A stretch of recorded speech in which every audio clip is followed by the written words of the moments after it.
Hi, so just thought I'd jump on and make a quick video. Just got back from I've just cycled or scootered today about 70 kilometers, and I got caught the last hour in the hissing down rain. Never known rain like that in Bali. It's just, it's so forceful and it's quite scary actually. And riding the scooter, I had a bit of a fall last week on the scooter.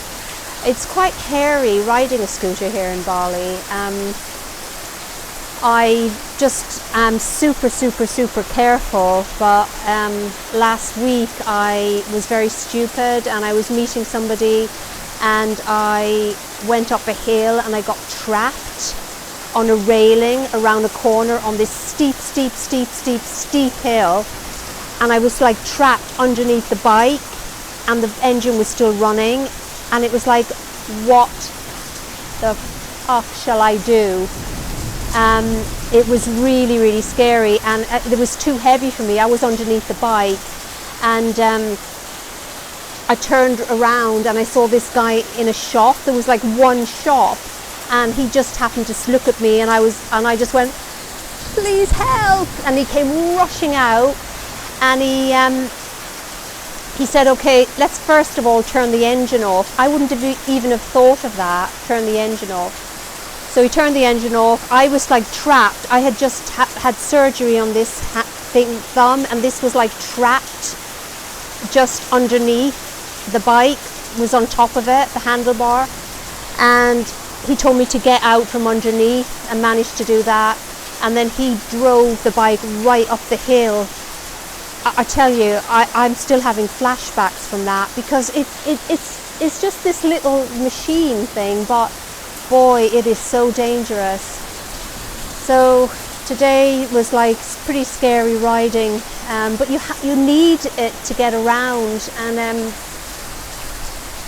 yeah, I just like, in one way it was really beautiful, because it's like there's nobody on the road. Everybody's scarfers when the rains come, because it can be up to like the knees.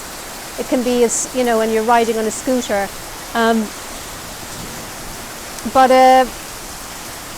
in one way it's really beautiful, because it's like the elements, you know, it's like just so natural, and it's the rainy season obviously here.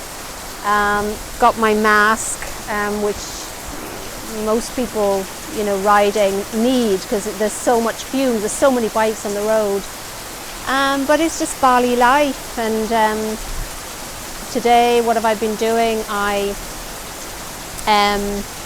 went to immigration to extend my visa. So every month I have to pay something like £40 to extend, to be able to live here every month. And then I went to see a lawyer as well, to see the possibility of me getting a work permit. And a work permit here, and to be able to work here and to be able to live here legally, will cost me about £4,000 to do that. That would be for like 2 years if I want to start a business. So I've got to think now, being really clear about what I'm going to do,